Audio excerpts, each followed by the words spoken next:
Bloomberg Audio Studios. Podcasts, radio, news.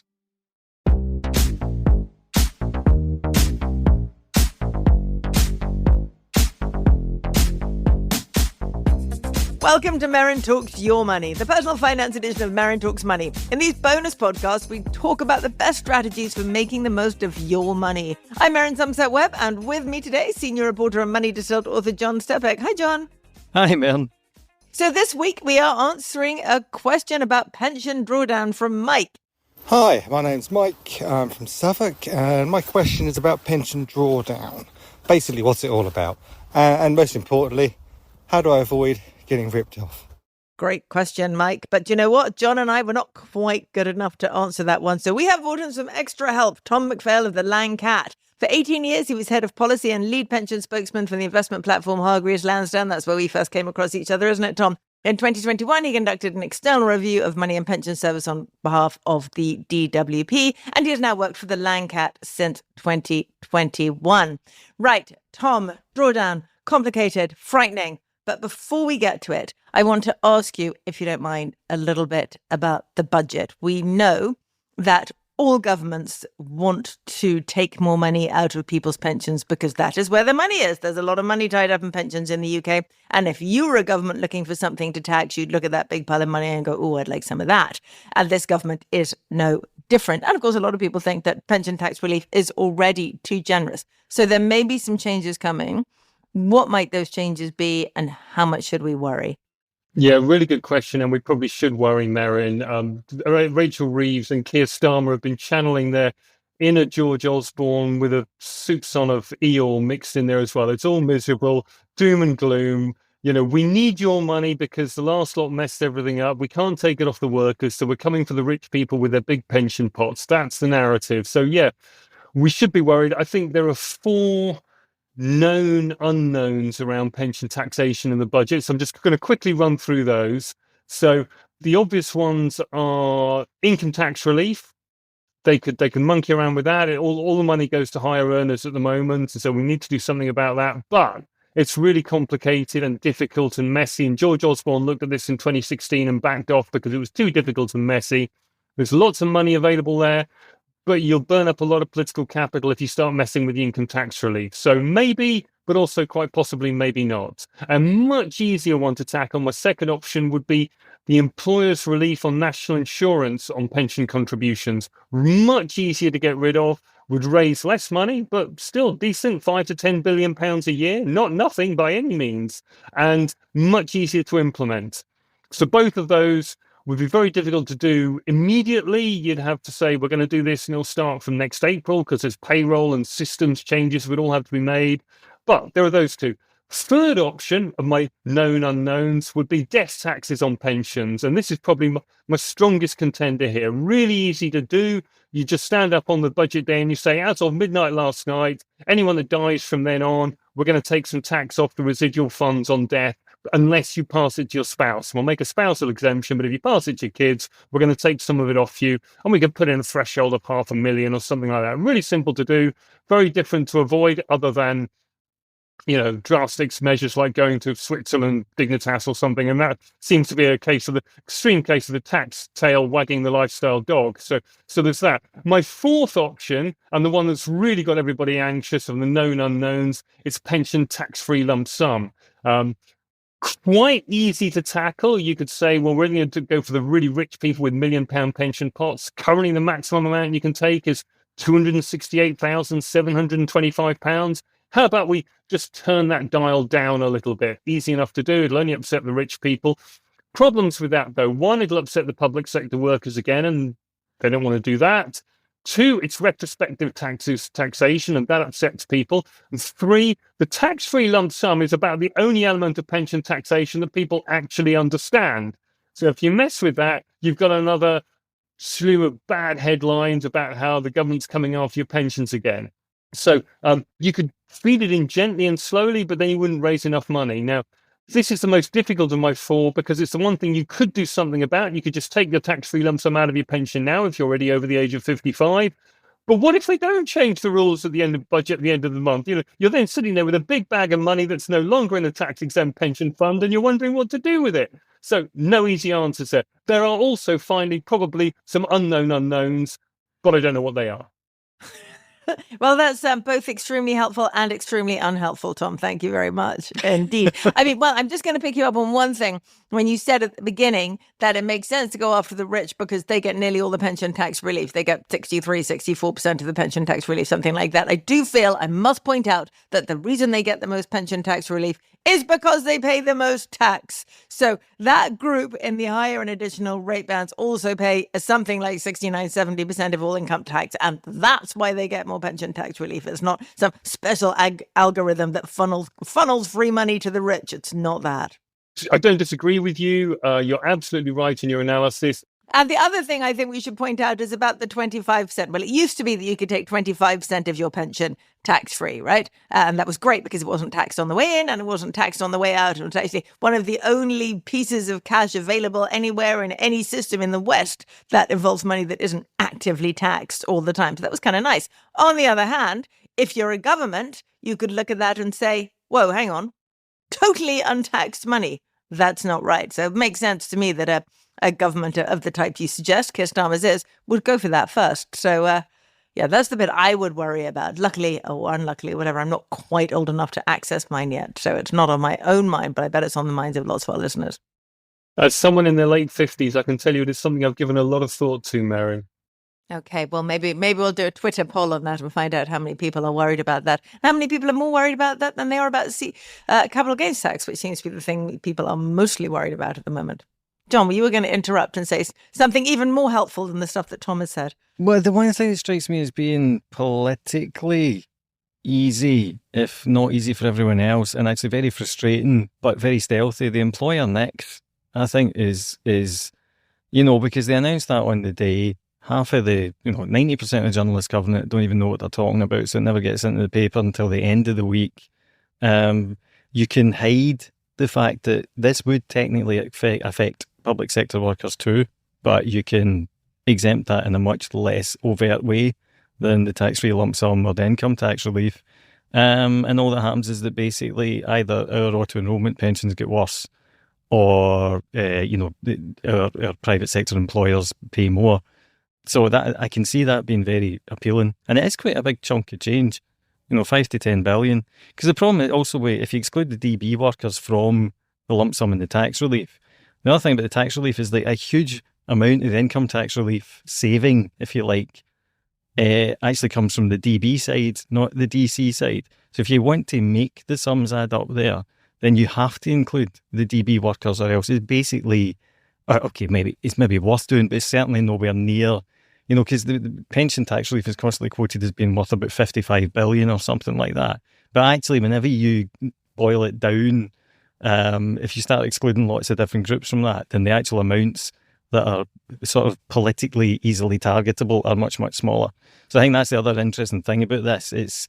It sounds like the sort of thing, why haven't they done it already? And then you realise, well, they haven't done it already because actually this is a massive, massive minefield. Well, I bet my bottom dollar that if any of these so-called reforms come into play, most of the public sector will be exempt.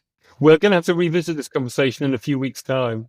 We are definitely revisiting this conversation, Tom. I look forward to having you back on. Anyway, back to poor old Mike. Mike, we have neglected you. I'm sorry. This is about you, not about our worries about our 25%. So, pension drawdown, Tom. What's that all about, and how does Mike avoid getting ripped off? So let's just briefly revisit the bad old days before 2015. Drawdown existed, but it was much more restricted, and typically people, when they got to retirement, would have to take their accumulated retirement savings and hand it over to an insurance company in exchange for a guaranteed income for life. It gave you certainty, this annuity, but you lost your capital. So George Osborne decided in 2015 no one should have to buy annuities anymore. Instead, everyone was free to just leave their money in their retirement savings pot, what we now call drawdown, and just draw money out of those retirement savings as and when they choose through the remainder of their lives. They're still entitled to take up 25% of their pot tax-free, either upfront in one lump sum, or as a slice of whatever income withdrawals they take. So you take £100 out, 25% is tax-free, £75 to tax, and you can keep doing that up to the current tax-free lump sum, which we've just been discussing in the budget context, which is currently capped out at £268,725, or 25% of the pot, whichever is the lower.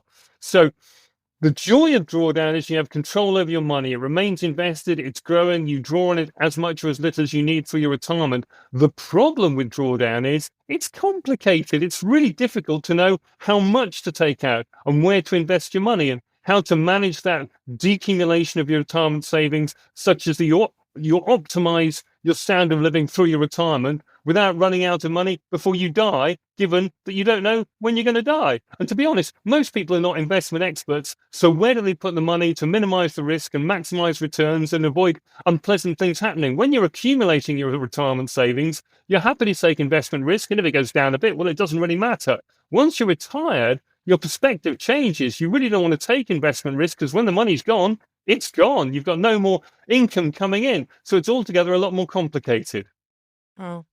Okay. So you've got all those complications, and then you've got this added complication of not really knowing how much of your 25% to take when. I mean, you suggested you could just go through your entire retirement, taking every time you take something out, 75% of it, or depending on the amount in your pot, obviously 75% of it is taxed and 25% of it isn't taxed. But a lot of people think they'd really like to take some out at the beginning.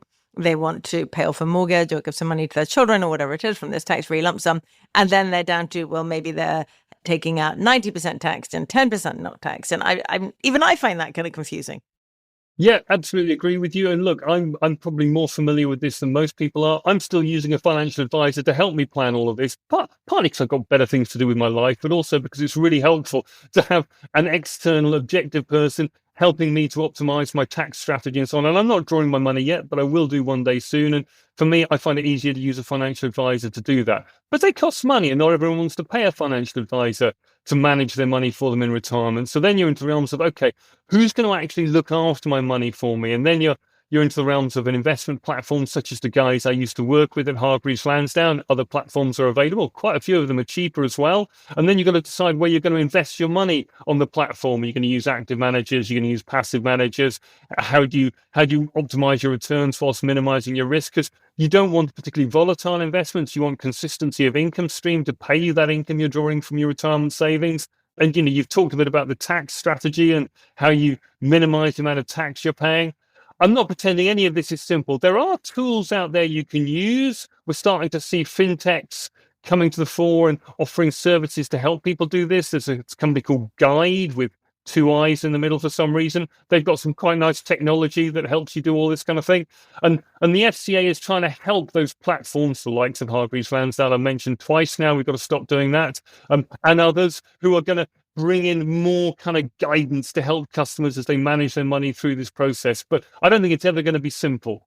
Okay, but do you have to move your money? I mean, let's say, for example, your DC pension is with Aviva, with one of the big life insurers or something like that. I have a variety of mini DCs all over the place. One of them, I'm pretty sure, is with Aviva, possibly one of the worst. Who knows? We'll check later. But once you get to retirement age, will they just keep that for you and manage it for you? Do you have to go off to a platform? Or can I just say to Aviva, this is really making my head hurt.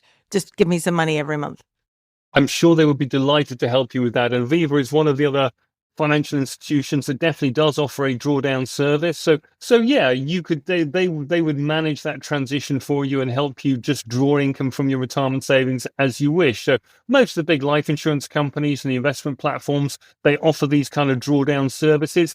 And in fact, the DWP has just noticed the fact that all the big occupational pension schemes, the master trusts and the schemes run by employers, don't do this. And their approach hitherto has been to say, look, Merryn, you've got to retirement. Well done. Here's your bag of money. Off you go. Don't spend it all at once. And they've sort of woken up to the fact that's a suboptimal real situation. And so they're now looking at bringing in legislation to require all pension schemes to offer what they call guided decumulation, sort of default retirement income solutions. But no one's got as far as yet working out exactly what that will look like. You see, that makes me feel a tiny bit uncomfortable, actually, Tom, because one of the pros of the DC pension system, the new auto-enrollment DC pension system, is that people are at least at one point forced to engage. And, you talked about the old days earlier. And in the old days, your pension accumulated somewhere vaguely out of sight. It wasn't really anything to do with you. And then you got to the point of retirement and you had a sort of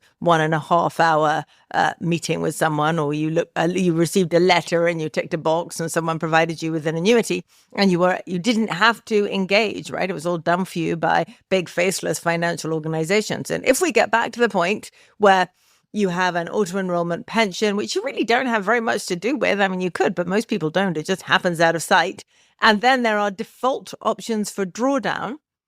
Instead of having the new marvelous world of fully engaged financial semi-experts, that's absolutely not true. People who understand what's going on with their money are engaging with the financial industry.